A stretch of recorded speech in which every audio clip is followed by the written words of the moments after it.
Du 3 au 6 juin, les 72 heures de la radio en Sarthe. La radio a 100 ans, les radios libres 40 ans. C'est la fête nationale de la radio. En direct sur 3 fréquences FM et pour la première fois en Sarthe en DAB+. En DAB+. Un programme animé par les radios sartoises avec les 72 voix de l'histoire de la radio en Sarthe. Des émissions spéciales. Des plateaux débats. Et bien plus encore. Les 72 heures de la radio en Sarthe. Les 72 heures de la radio en Sarthe. Ça commence le jeudi 3 juin à 21h.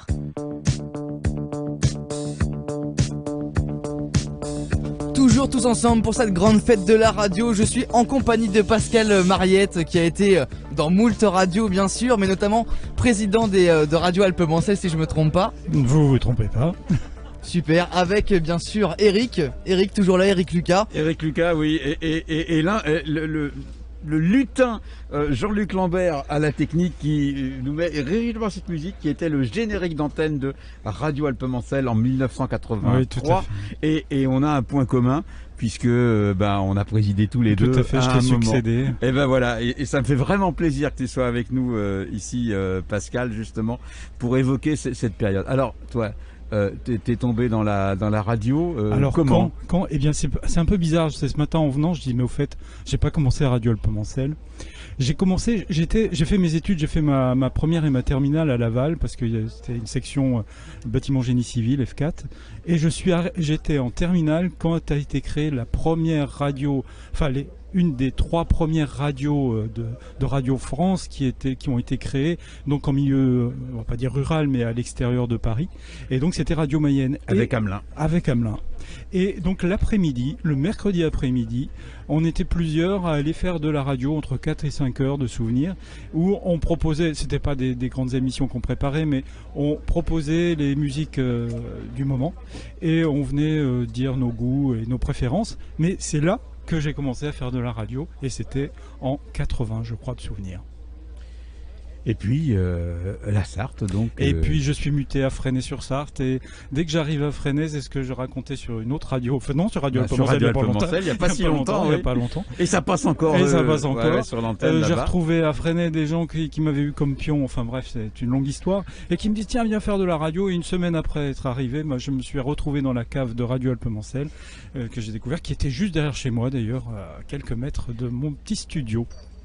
Et pourquoi avoir poussé la porte de Radio Alpes-Mancel ? Parce que comme j'avais déjà fait de la radio, puis moi je trouve personnellement à cette époque-là, il faut remettre le contexte, on était après 81, c'était vraiment une libération des ondes, on avait tous le rêve d'avoir plein de choses, des médias, des télés, des choses comme ça, on était vraiment pas grand-chose. Et puis surtout, je crois qu'il y avait vraiment un mouvement où il y avait du débat, où les gens parlaient, réfléchissaient. C'était tout à fait une autre façon. L'État faisait une toute autre façon la radio qu'aujourd'hui, que je trouve que la radio nationale a tendance à suivre un petit peu aussi la télévision nationale et surtout ces chaînes tout info qui m'énervent parce que c'est pas réfléchi, tout se passe dans la rue. D'ailleurs, moi je dis c'est plus des journalistes, c'est des concierges de rue souvent qui attendent de demander, de poser des questions à monsieur ou à madame Michu, mais il n'y a plus de réflexion, d'aller chercher l'information, d'aller chercher le pourquoi, de prendre le temps d'avoir une réflexion et de rappeler l'histoire. Dernièrement, il y a encore eu des événements entre la Palestine et Israël, enfin bref, on ne rappelle plus l'histoire, on donne les événements, mais on ne rappelle plus ce qui s'est passé. Et puis, surtout en information, souvenez-vous même des informations qui étaient Antenne 2, TF1, bref. On avait des journalistes qui étaient spécialistes qui venaient, ou des spécialistes. On a encore un petit peu ça, on ne peut pas dire qu'on ne va pas chercher les spécialistes, mais des gens pareils qui écrivaient des papiers, des choses réfléchies. Aujourd'hui, ça part un peu dans tous les sens. Et puis en plus, c'est du continu, donc faut alimenter. On alimente beaucoup par la parole et très peu par le reportage et par quelque chose de structuré. Alors là, on comprend très bien ce que tu viens de nous dire sur effectivement l'éthique du journalisme. Oui. Et à la radio locale, je pense qu'on avait cette éthique d'aller chercher des informations. On n'avait pas Internet à l'époque, on n'avait pas... Vous vous rendez compte, on aurait eu Internet, ça aurait été formidable, on aurait pu chercher des tas de choses pour expliquer, etc. Eh bien non, nous on se débrouillait avec des petites choses et on arrivait à faire des choses intéressantes, je pense, de souvenir. Alors justement Pascal, pour les gens qui t'entendent, ils disent j'ai déjà entendu cette voix-là quelque part. Tu nous parleras de Radio Alpemancel après, mais on t'entend en ce moment. T'es passé à la télé maintenant? Non, mais alors ça c'est assez amusant parce que bon, j'ai une profession qui est axée sur le patrimoine et puis il est vrai qu'à l'MTV, il y a toutes les semaines il y a une émission où il y a un invité qui est un élu et il faut parler patrimoine souvent de la commune et c'est vrai que j'avais commencé depuis quelques mois à intervenir une fois par mois, puis maintenant il est vrai que depuis un moment j'interviens toutes les semaines pour justement donner ces informations sur le patrimoine et puis expliquer le patrimoine. Le patrimoine n'est pas là n'importe comment, il a une histoire, c'est la vie de la commune, c'est toutes les racines de cette commune.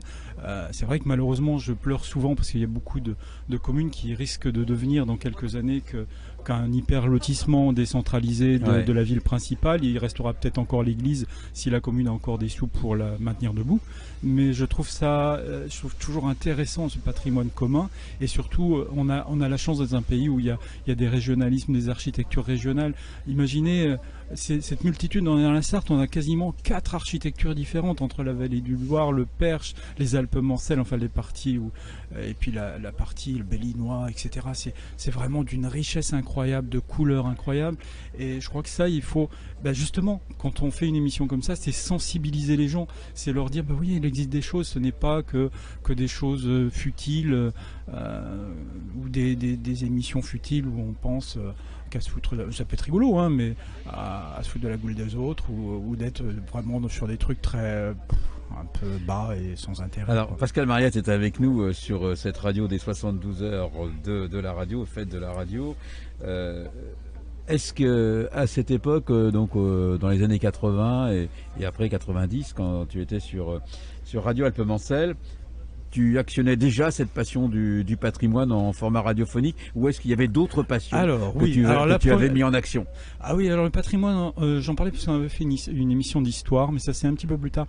Mais moi j'ai commencé par une émission sur la bande dessinée, parce que j'adore la bande dessinée, j'adore le dessin. Et la BD en radio, c'est pas simple. C'est pas simple parce qu'il n'y a pas d'image. Ah bah oui, ça on a bien compris ça.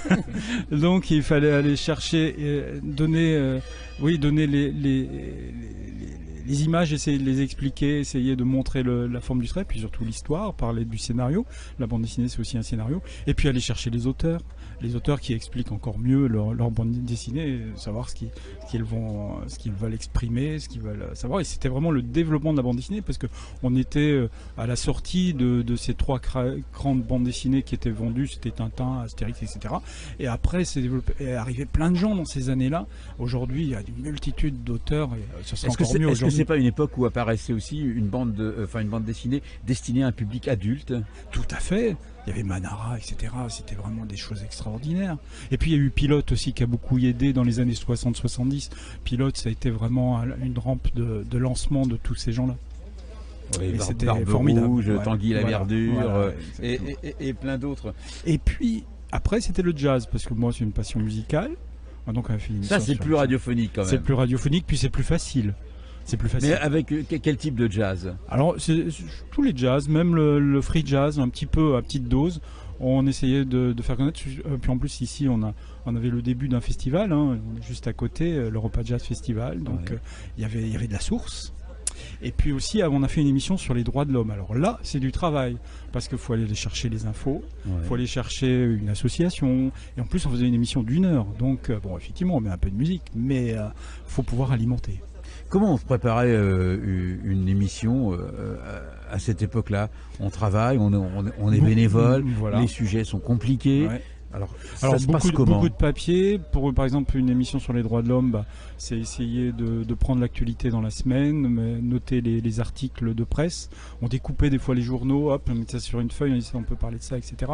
Et puis l'information locale, parce qu'à l'époque, dans les années 80, je trouve qu'il y avait beaucoup plus d'associations qui aidaient, ou France-Palestine, par exemple, on en parlait de la Palestine tout à l'heure, mais il y a plein d'autres associations qui aidaient des peuples opprimés.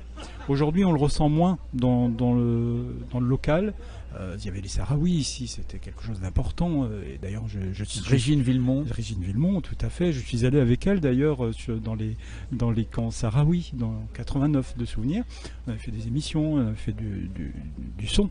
d'ailleurs, qui était... Quand on sait qu'une radio locale comme à Fresnay pouvait aller interviewer des gens du Front Polisario, et quand on sait que je suis arrivé à Alger au retour, les Algériens n'avaient pas le droit d'aller interviewer ces gens ou même d'aller sur le terrain. Donc c'était quand même une expérience exceptionnelle.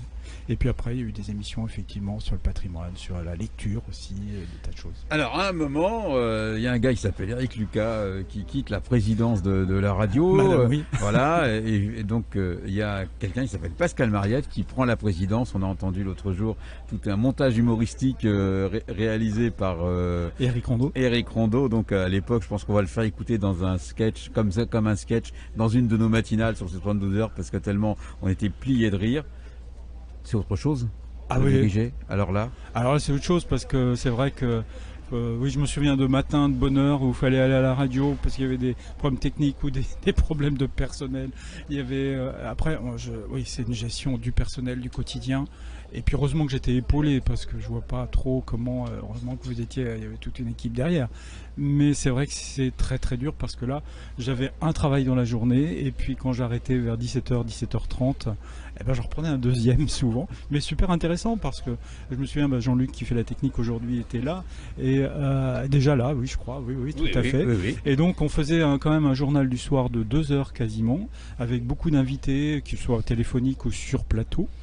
Et je participais aussi à ça.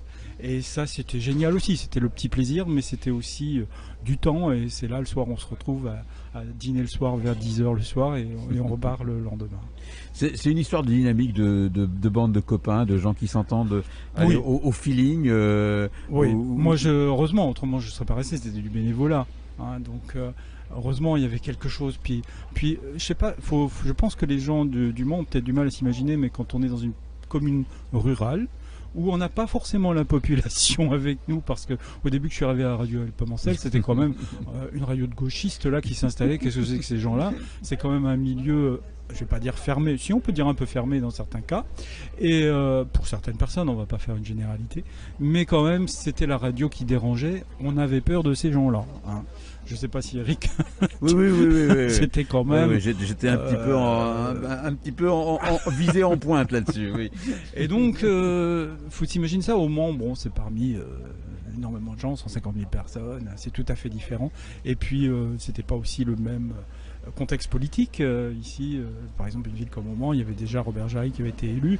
Donc, on était sur des zones d'ouverture. Comme je dis, les premiers libéraux n'ont pas été forcément ceux que l'on pense. Est-ce que la radio a changé maintenant que tu l'utilises plutôt en tant qu'auditeur? Alors je ressens un formatage. Ce que je disais tout à l'heure, c'est on essaye de formater sur tout ce qui se passe sur les médias nationaux. Et moi, je trouve qu'il ne faut pas forcément me formater. C'est du local. Il faut faire au plus simple et puis être au plus franc des choses. Alors après, tout le monde a des contraintes, tout le monde a des subventions, tout le monde a des aides. Moi, je critique beaucoup, par exemple, les chaînes nationales. Là, quand on voit le regroupement TF1, M6, et que ce soit encore des chaînes de télévision tenues par des gens qui ont des marchés publics avec l'État. Ça, on doit être un des seuls pays à faire ça. C'est comment on peut maintenir une information... une information juste et libre quand on sait que ceux qui tiennent les chaînes sont aussi maintenus par des contrats autres qui viennent du haut. Aujourd'hui, tu es élu dans l'équipe de Stéphane Le Foll sur la ville du Mans. Donc on s'est éloigné de Fresnay, on est revenu sur une métropole. Est-ce que tu vois des points communs entre le fait de s'engager en radio et le fait de s'engager en politique ou en vie citoyenne locale? Explique-nous. C'est la vie de notre vie, notre cadre de vie. En plus, moi, je m'occupe du patrimoine. C'est le patrimoine. Ça nous surprend. Regardez, pas. vous êtes dans un lieu, la Visitation qui vient d'être restaurée, qui est superbe. Imaginez les lieux, une place, même s'il y a des bâtiments contemporains, c'est que ce soit dans une commune comme Fresnay, puisque j'ai participé en plus professionnellement aussi à la mise en valeur de cette ville par plein d'opérations d'urbanisme, c'est la qualité de vie qui fait l'ensemble, et puis la vie, même la façon de parler, de dialoguer, de réfléchir, de débattre. La radio, c'est le débat, c'est comment on essaye de faire passer des idées, etc. Là, je trouve que tout se referme un petit peu, et tout le monde se jette sur une info aujourd'hui. Je sais plus ce qu'il y a eu comme info hier. C'était sur le problème avec les pompiers, enfin le numéro. On en a fait des tonnes et des tonnes. À côté, il y a un changement politique en Israël. Il y a plein de choses. On n'a rien entendu. Rien entendu. Si, le président qui s'est promené dans un joli village, ok. Mais il y avait tellement d'autres choses à dire, et on rabâche les choses. Et ce qui pour moi m'inquiète beaucoup, c'est-à-dire une chaîne de télévision Tout Info ou radio Tout Info, c'est comment je maintiens l'auditeur à l'antenne. C'est pas ce que je vais lui offrir. C'est-à-dire, si je fais peur à mamie toute la journée, mamie est accro, elle écoute ou elle regarde la radio toute la journée, et voilà, elle a peur à la fin de la journée. Est-ce que le fait de t'être engagé en radio pendant pas mal d'années, avec Radio Alpemancel à l'époque, ça a influencé ta vie? Ah oui, tout à fait. Parce que ça permet de réfléchir, on rencontre des gens, on a des échanges, c'est l'échange qui fait, c'est le voyage, c'est plein de choses qu'il faut voyager. C'est vraiment dommage qu'aujourd'hui, moi je voyageais tout seul, je partais en Afrique, etc. Aujourd'hui, je sais pas s'il y en a beaucoup qui font ça, c'est rencontrer le monde. Et le monde, on peut le rencontrer avec la radio, et ça change plein de choses. Ça permet de caler ses idées, ça permet de voir les choses, les gens, le monde autrement.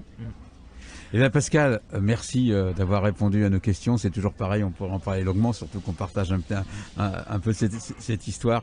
Merci d'être venu jusqu'à nous en direct. Je te laisse, Lilian. Éclatez-vous encore à la radio. Voilà, merci. On s'éclate.